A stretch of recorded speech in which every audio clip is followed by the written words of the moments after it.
ধীরে ধীরে আমার দিনগুলো রঙিন হয়ে উঠেছে। সময় বেশ সুন্দরভাবে কেটে যাচ্ছে। ছুটির দিনে শান্তকে নিয়ে অবশ্যই বের হয়ে গেলাম ঘুরতে। প্রথমে অবশ্যই মা এসব নিয়ে প্রশ্ন করছিল, তাকে মিথ্যা বলে কাটিয়ে দিই। ইদানিং মাকে প্রচুর মিথ্যা কথা বলছি। নিজের এই পরিবর্তন নিয়ে আমার খুব ভয় হতো। এভাবে মিথ্যা বলা ঠিক হচ্ছে না। সেই সঙ্গে সত্যিটা জানলে বাবা মায়ের আচরণ কেমন হবে সেটা ভেবেও ভয় পেতাম। যদিও এই ভয়টা বেশিক্ষণ থাকতো না। শান্ত এই ভয় কাটাতে খুব সুন্দরভাবে বলে, নিজের জন্য ভাবাটা ভুল নয়। যদি সত্যি বলে সেটা না হয় তবে মিথ্যা দিয়েই না হয় ভালো। এখানে ভুলের কি আছে? ভুল তো একদিন করতেন নিজের জীবনে অন্যের কাজ মতো কথা মতো চালিয়ে। শান্তর কথায় আমি আবার ভয় কাটিয়ে জীবনটাকে উপভোগ করতে শিখেছি। জীবনে চলার পথে প্রতিটি মানুষের এমন এক বন্ধুর প্রয়োজন যে তাকে বাঁচতে শেখাবে। কিন্তু সবাই তো এমন ভাগ্যবান হয় না। সবাই সবার জীবনে শান্তর মতো বন্ধু আসে না।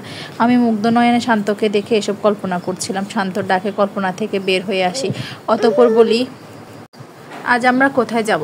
বিনা দাওয়াতে বিয়ে খেতে যাব। শান্তর এই কথায় আমি হকচকিয়ে গেলাম।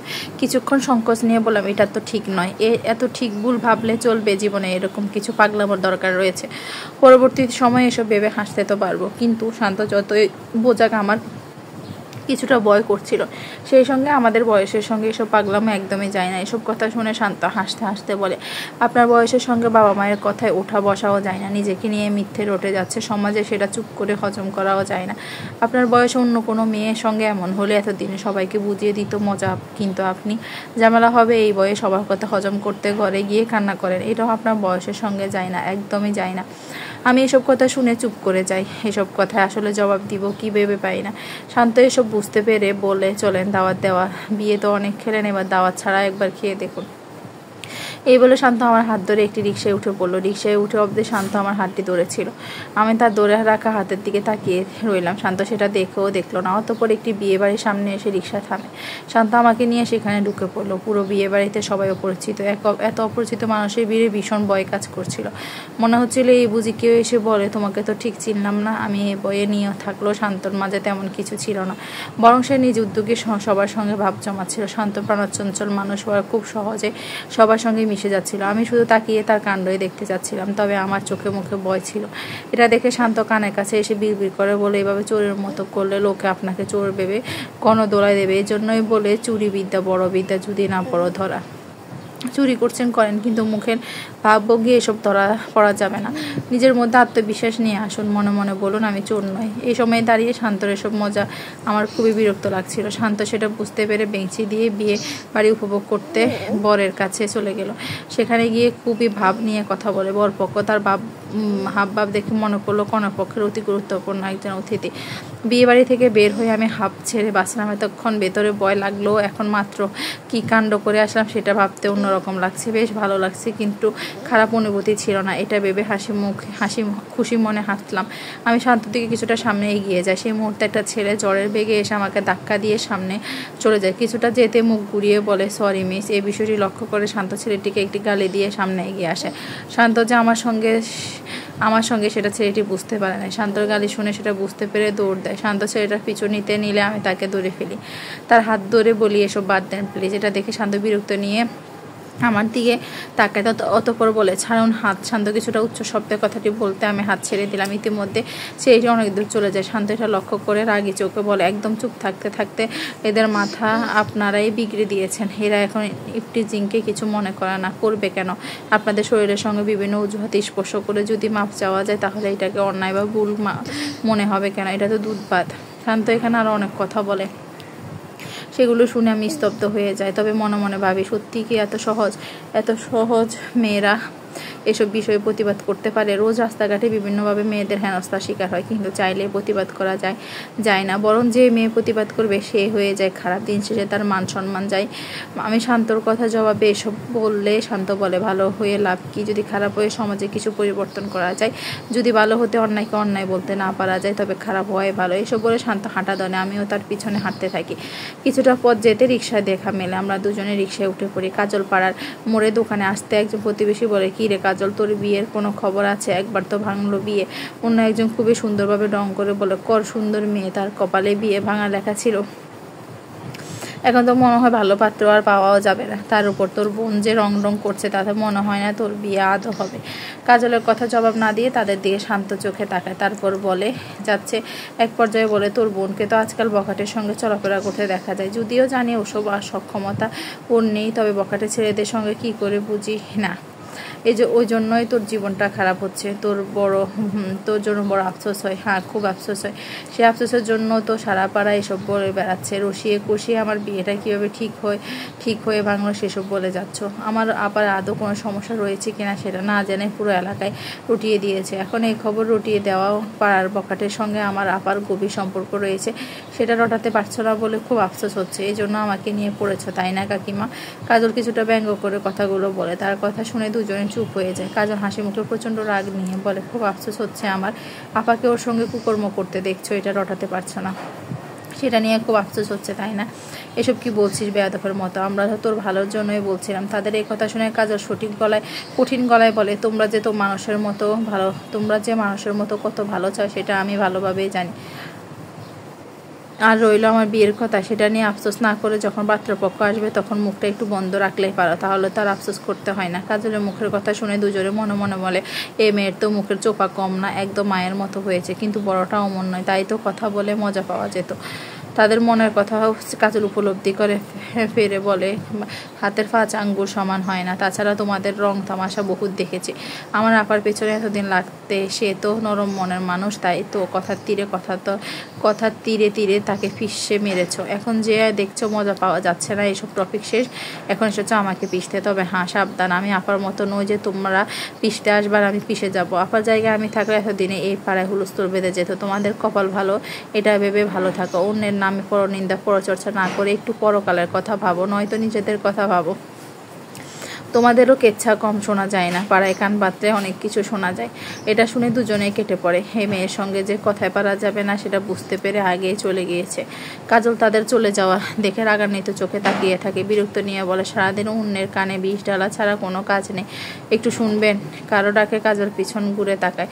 সামনে একজন সুদর্শন পুরুষ দাঁড়িয়ে থাকতে দেখে কিছুটা অবাক হয়। ওই এলাকায় একে আগে কখনো দেখেনি। সেই মুহূর্তে ছেলেটি বলে, আপনি যদি রেগে না যান একটা কথা বলবো? হ্যাঁ বলো, আপনার সঙ্গে আমার কিসের লেনা দেনা যে আমি রাগ করব? কাজলের মুখে কথাটি শুনে ছেলেটি আমতা করে বলে, না মানে একটু আগে আপনি যে রাগ নিয়ে তাদের কথা শোনালেন তাই একটু। কাজলের ছেলেটিকে থামিয়ে দিয়ে বলে, ফালতু না বকে আসল কথা বলুন, কি বলতে চাচ্ছেন?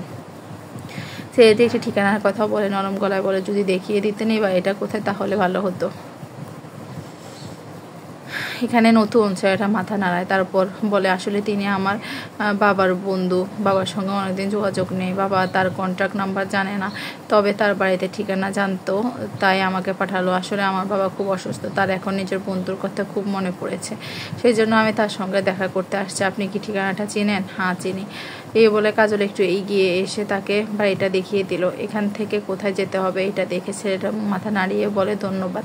কাজল কোনো জবাব না দিয়ে চলে আসে। ছেলেটি একবার কাজলের বলে দেওয়া রাস্তার দিকে পা বাড়ায়, পরক্ষণে কি মনে হতে পা ঘুরিয়ে এসে কাজলের পিছনে এবং কাজলের বাড়িটা দেখে নেয়।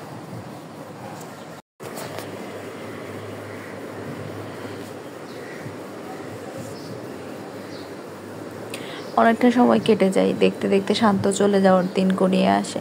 তার বাবা তাকে ব্যবসার জন্য টাকা দিতে রাজি হয়েছে। আগামীকাল তো সে তার চাচার সঙ্গে চলে যাবে। যাবার আগে আমার সঙ্গে দেখা করতে ছাদে এলো শান্ত। আমাকে ফোন দিয়ে আগে বলে দিয়েছিল, তাই আমি ছাদে আগে থেকে বসে ছিলাম।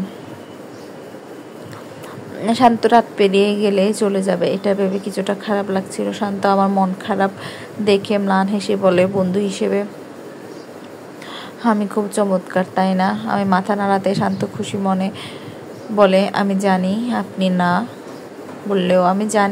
বললেও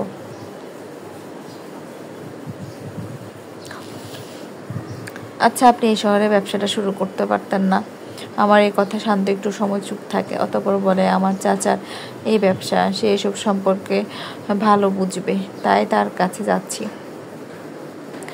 দ্বিতীয়ত, এই এলাকার আমার এত বদনাম যে আমি এখানে দোকান দিলে দেখা যাবে আমার দোকানে কাস্টমার আসার আগে সবাই আমার নামে গিয়ে বদনাম করে আসবে। এত বড় ঝুঁকি নেওয়া ঠিক বলেন? তার উপর কেউ তো বিশ্বাসই করতে চাইছে না যে আমি এই ব্যবসা দাঁড় করাতে পারবো। আমার বাবা তো এখন থেকে টাকার শোকে কান্না করতে শুরু করেছে। এটা শুনে আমি মৃদু হাসলাম। শান্ত হাসি দিল। পরক্ষণে শান্ত হয়ে বলল, আজ আমি আপনাকে কিছু কথা বলতে চাই। আশা করি এই কথাগুলো আপনার জীবনে কাজে লাগবে। সেই সাথে আপনি বুঝতে পারবেন আপনার কি করা উচিত। এতদিন না হয় আমি ছিলাম, তাই আপনি সাহস করে মিথ্যা বলে হোক বা কিছু একটা করে হলেও অনেকটা পরিবর্তন এনেছেন জীবনে। তবে আমি জানি আমি চলে যাওয়ার পর আপনি আবার একই রকম জীবনে কাটাবেন। তাই আমি আপনাকে আজ আমার জীবন সম্পর্কে কিছু জানাতে চাই। আশা করি আপনার এসব কথা কাজে লাগবে। আমি অবাক হয়ে শান্তর দিকে তাকাই। শান্ত জীবন সম্পর্কে তো আমি জানি, আর কি জানার আছে? আমার মনের কথা বুঝতে পেরে শান্ত বলায় আরও জানার আছে। আমি যদি খুব একটা ভুল না হই, তবে আপনি হয়তো জীবনে একবার নিজেকে শেষ করে দেওয়ার কথা ভেবেছেন। এসব পথে পা না বাড়ালেও ভেবেছেন নিশ্চয়। একটু থেমে শান্ত বলে, একটা সময় আমারও মনে হতো জীবনটা শেষ করে দিই। আমার মা, আমার মৃত্যুই আমার মুক্তির পথ। আমার মনে হয় এই পৃথিবীতে খুব কম মানুষ আছে যারা জীবনে হতাশ হয়ে এসব কথা ভাবেনি। অনেকে তো নিজেকে সামলাতে না পেরে আত্মহত্যাও করে নাই। কিন্তু বাস্তবতায় কি জানেন? আত্মহত্যা করে কেউ কখনো মুক্তি হতে পারে না, বরং সে নিজেকে ঠকিয়ে নিজের জীবনকে এক ভয়ানক জায়গায় পাঠিয়ে দেয়। অথচ সে যাদের জন্য এসব করেছে বা করছে, তারা কিন্তু পৃথিবীতে ভালোই থাকে। হয়তো 2-4 দিন তার জন্য শোক পালন করে তারপর ঠিকই ভুলে যায়। তাদের জীবন তাদের মতো করে এগিয়ে যায়।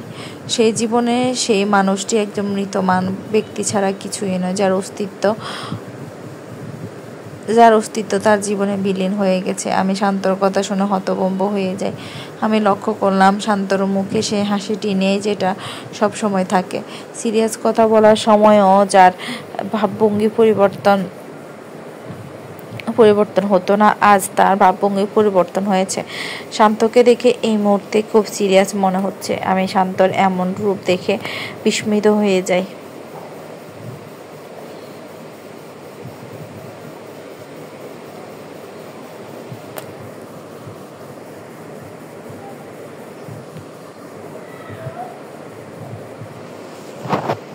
শান্তর বাবা মা দুজনে কর্মজীবী হওয়ার সঙ্গে শান্ত ছোটবেলা বাবা মায়ের সঙ্গে খুব একটা পায়নি। যতটা পেয়েছে ততটা শান্ত খুব খুশি ছিল। সে পড়ালেখায় খুব একটা খারাপ ছাত্র ছিল না। সবসময় 80% নাম্বার পেত, এটা খুব একটা কম না। প্রথমে ফলাফল শান্তর বাবা মাকে সন্তুষ্ট করলেও পরবর্তীতে করেনি। যখন শান্তর বাবার সামনে তার কলিগদের সন্তানের প্রশংসা করতো, তারা পড়ালেখায় ভীষণ ভালো ছিল, শান্ত থেকে বেশি নাম্বার পেত, এটাই তার বাবার কাছে লজ্জাজনক মনে হতো। তার মনে হতো তার সন্তান তাকে তার কলিগদের সামনে কথা বলার মতো পরিস্থিতিতে তৈরি করে দিচ্ছে না। সে তাদের সন্তানের থেকে বেশি ভালো করতে পারছে না। এসব শুনে বাবা মা শান্ত পড়ালেখা চাপ বাড়িয়ে দিলেন। রাতে বাড়ি ফিরে তাকে বকাবকি করতেন। এই মুহূর্তে তাকে বসতে দেখলেও সে রেগে যেতেন। তার কথা, তার ছেলেকে সবার থেকে ভালো করতে হবে, তার মুখটা উজ্জ্বল করতে হবে, যাতে সে সবার সামনে গর্বের সঙ্গে বলতে পারে তার সন্তান বেস্ট। বাবার এসব আচরণ শান্ত ভীষণ কষ্ট পেত। তখন তার মা তাকে বুঝিয়ে বলতো, সব সময় সব সন্তান ভালো চায়, তুমি পড়ালেখা করে ভালো করলেই তোমারই লাভ। বাবা মা তোমার ভবিষ্যৎ সুন্দর করতে এত বকাঝকা করে। শান্তর মায়ের কথা মেনে নেয়। সে মন দিয়ে পড়াশোনা করে। তারও ইচ্ছে ছিল জীবনে ভালো কিছু হওয়ার। তাছাড়া সে ভালো করলে তার বাবা মাকে খুশি হবে, সেই জন্য মন দিয়ে পড়াশোনা করত।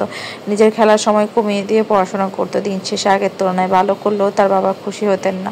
তার কথা, আমার বন্ধু রাজীবের মেয়ে প্রতি সাবজেক্টে 100-তে 99, 100 পায়, সেই তুলনায় এটা কম নাম্বার, তোমার দ্বারা কিছু হবে না, এসব বলে বাবা খুব বকাঝকা করতো।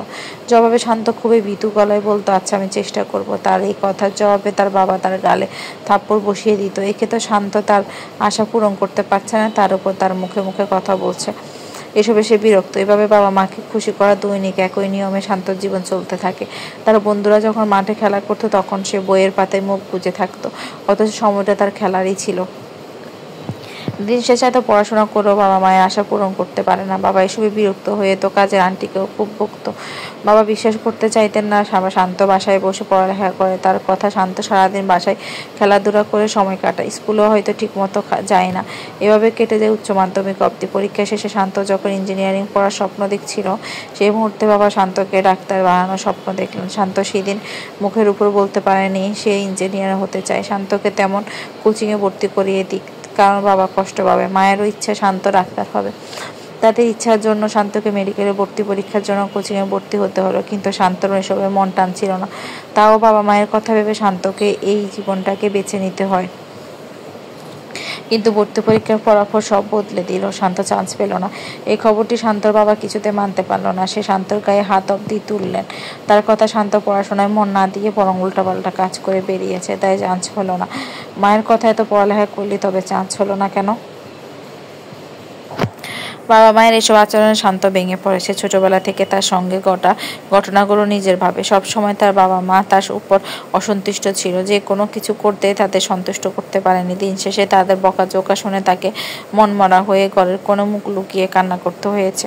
অতঃপর শান্তর মনে হলো সে আসলে কোনো কিছু করেই তাদের মন জয় করতে পারবে না। এই দুনিয়ায় কেউ চাইলে কারো মন জয় করতে পারে না, কারণ মানুষের চাহিদা দিনের পর দিন বাড়তে থাকে, তাই তাদের খুশি করা সম্ভব হয় না। শান্ত জীবন সম্পর্কে শুনে আমার খুবই খারাপ লাগলো। আমি তার দিকে অবাক হয়ে তাকিয়ে আছি। এটা দেখে শান্ত ম্লান হেসে বলে, একটা সময় মনে হয়েছিল আমি ব্যর্থ। আমি চেয়েও বাবা মায়ের স্বপ্ন পূরণ করতে পারছি না, নিজেকে শেষ করে দিই। তবে আজ বুঝে ওঠা জীবনের সবচেয়ে বড় ভুল সিদ্ধান্ত ছিল। অতঃপর আপনি বদলে গেলেন। আমার কথা শান্ত মাথা নাড়ায়, নরম গলায় বলে, আমার আজও মনে পড়ে খুব ছোটবেলায় একটা ক্লাসমেট আমাকে বাজেভাবে বিরক্ত করছিল। সেই বিরক্তির জবাবে আমি তার সঙ্গে তর্ক করি, এক পর্যায়ে মারামারি হয়ে যায়। অথচ সেই ঘটনা আসল সত্য না জেনে আমার বাবা মা আমাকে অনেক অনেক মারধর করেছে, কারণ স্কুল থেকে তাকে ফোন দিয়ে বিচার দেওয়া হয়েছে। সেদিন ইচ্ছে করেছিল সব শেষ করে দিই। একটু থেমে শান্ত আবার বলে, মানুষ হচ্ছে সবচেয়ে অদ্ভুত জীব। মানুষ এমন জীব যার শুধু অন্যের কাছে নিজেকে সম্মানীয় দামি দেখাতে ভালোবাসে। তাদের জীবনে সব অর্জন শুধু লোক দেখানোর জন্য হয়ে থাকে। যেমন আমার বাবা মা, তারা আমাকে ভালোবেসে আমার ভবিষ্যৎ ভেবে এসব করেনি, বরং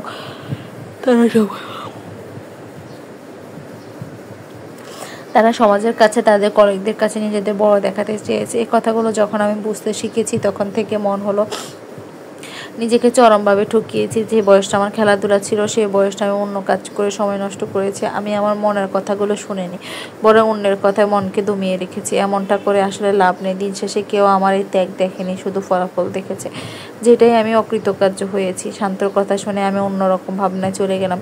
পৃথিবীতে কত অদ্ভুত বাবা মা রয়েছে, তাই না? আমার এই কথাটি হয়তো শান্ত বুঝতে পেরেছে, তাই বলে আমার কথার দ্বারা আমি এটা বুঝতে চাইনি যে সবাই একরকম নয়, সবাই এক নয়। এই পৃথিবীতে অনেক বাবা মা রয়েছে যারা সন্তানের খুশির কথা ভেবে প্রচুর ত্যাগ করে, তবে বেশিরভাগ সময় দেখা যায় তাদের সন্তানেরা তাদের ত্যাগটা দেখে না। পৃথিবীটাই এমন, এই জগতে কেউ কারো আত্মত্যাগ বোঝে না। খুব কম সংখ্যক পরিবার রয়েছে যেখানে সন্তান এবং বাবা মা উভয়ে নিজেদের বুঝতে পারে এবং সুখী আছে। বেশিরভাগই এমন, সেই জন্য অন্য কারো কথা ভাবার আগে নিজের কথা ভাবা উচিত। একটু থেমে শান্ত মুচকি হেসে বলে, নিজের কথা ততক্ষণ অবধি ভাবা উচিত যতক্ষণ না সেটা অন্যায় বা ভুল পথে পা বাড়ায়। স্বার্থপর হওয়ার জন্য একটা নির্দিষ্ট সীমা রয়েছে, অবশ্য আমাদের সেই সীমা অতিক্রম করা উচিত নয়। বুঝলাম। আমার এই কথা শান্ত তার মুখের ভাবভঙ্গি বদলে হাসি মুখে মজা সুরে বলল, কি বুঝলেন? 40 বসন্তে আপনার পান খেয়ে দাঁত লাল করা উচিত, এটাই বুঝেছেন তাই না? শান্তর মজা বুঝতে পেরে আমি হেসে দিলাম। শান্ত হাসি মুখে বলে, আমি জানি না আমার এই পরিবর্তন আপনি কিভাবে নেবেন, তবে এই পরিবর্তন আমি আমার বাবার বকা শুনলেও সে কখনো আমার গায়ে হাত তুলতে পারেনি। খুব সুন্দরভাবে হাসি মুখে আমি তাকে এমনভাবে জবাব দিতাম সে যে ভ্যাবাচ্যাকা খেয়ে ভুলে যেত তার কি বলা উচিত। কিন্তু আমি যদি নিজেকে পরিবর্তন না করতাম, তাহলে দেখা যেত আমার বাবা সবসময় লোকের ছেলে মেয়ে কী করছে তাদের সফলতা প্রতিবেশীদের কথা শুনে এসে আমাকে আজও সেভাবে টর্চার করতো, যে অত্যাচারে আমি মানসিকভাবে ভেঙে ধীরে ধীরে শেষ হয়ে যেতাম। হয়তো সেই শেষ সময়ে আমার বাবা তার ভুল উপলব্ধি করতে পারতো, কিন্তু তখন সেই উপলব্ধি কোনো কাজের হতো না। আমি শান্তর কথায় মাথা নাড়ালাম। শান্ত মুচকি হেসে বলে, আমি জানি আমার এবং আপনার জীবন এক নয়, এটা কখনো এক হবে না। তবুও আমি আপনাকে আমার গল্পটা বললাম যাতে আপনি বুঝতে পারেন পরিবর্তন জীবনে কতটা দরকার। যদিও বুঝবেন না, তবে আমি চাইবো আপনি বুঝুন। আমি ম্লান হেসে শান্তর চোখের দিকে তাকালাম, অতঃপর বললাম, সেদিন বিশ্বাস করে যে কথাটি বলতে পারেননি, আজ সেটা বলি। শান্ত কয়েক মুহূর্তের জন্য থেমে যায়, পরক্ষণে বুঝতে পেরে মাথা নাড়ায়।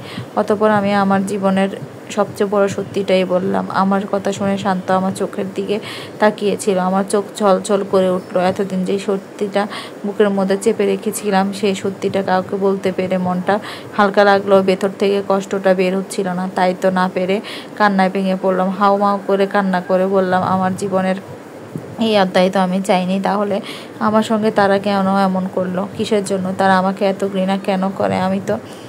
আমাকে থামিয়ে দিয়ে শান্ত বলে, কারণ তাদের জীবনে আপনার অস্তিত্বের প্রয়োজনীয়তা ফুরিয়ে গিয়েছে। শান্তর এই কথা শুনে আমি চুপ হয়ে গেলাম। মনে মনে একটা দীর্ঘশ্বাস ফেলে চোখের পানি মুছে ফেললাম।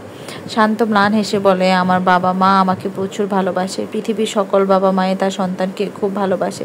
কেউ কেউ হয়তো স্বার্থের জন্য সন্তানের সঙ্গে অবিচার করে, কিন্তু ভালোবাসাটা মিথ্যে নয়। আর আপনার মা বাবার সমস্যা হলো তারা অন্যের কথায় প্রভাবিত হয় বেশি। অন্যের কথা মস্তিষ্কে ঢুকিয়ে নিয়ে সেই কথার জবাব দিয়ে সবসময় মরিয়া হয়ে থাকে। এতে তো তাদেরই ক্ষতি হচ্ছে, সেটা বুঝতে পারে না। যার ফলাফল স্বরূপ আমাকে এত চাপ দিয়েছেন। তার মানে এটা নয় তারা আপনাকে ভালোবাসে না, তারা আপনাকে খুব ভালোবাসে।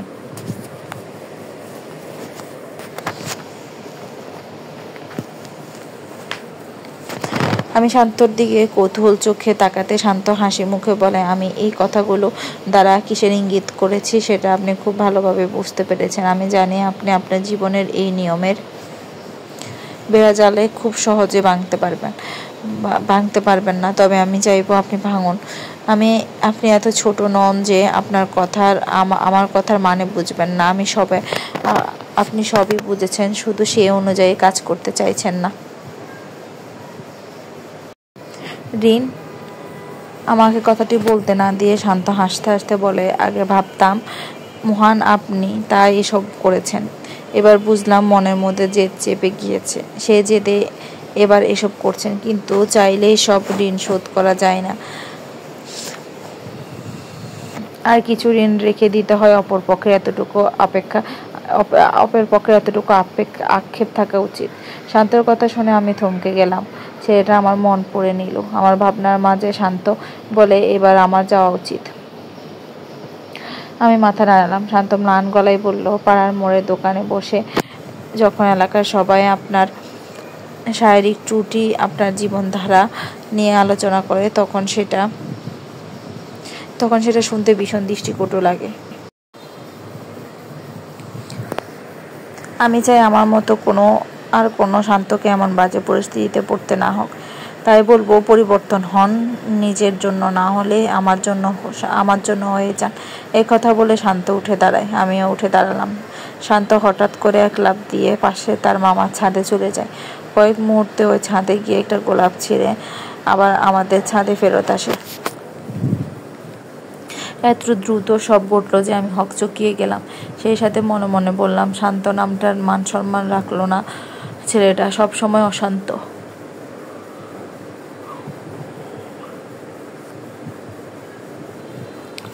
আমার ভাবনার মাঝে শান্ত গোলাপটি আমার কানের কাছে গুছিয়ে দিয়ে বলে, পেতনি লাগছে পুরাই। হ্যাঁ? আমি কিছু বুঝতে না পেরে প্রশ্ন করতে শান্ত হাসি মুখে বলে, কাঁদলে আপনাকে পেতনি লাগে? এটা বলে হাত দিয়ে চোখের পানি মুছে দেয়। শান্ত হাতের স্পর্শ মুখে পেতে আমি কিছুটা কেঁপে উঠলাম।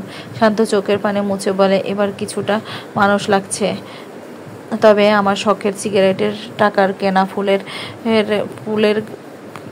ফুল গাছের ফুলটা 40 বছরে একজনের কানের পাশে গুজে রয়েছে ভাবতে আমার বুকটা কেমন করে উঠছে। এই শান্ত, আমি কোমরে হাত দিয়ে বিরক্ত নিয়ে বললাম। শান্ত এটা দেখে শব্দ করে হেসে দেয়। হাসতে হাসতে বলে, গেলাম, নয়তো এই হাসির শব্দ শুনলে আশেপাশে সবাই এসে যাবে, পরে গণদোলায় খেতে হবে।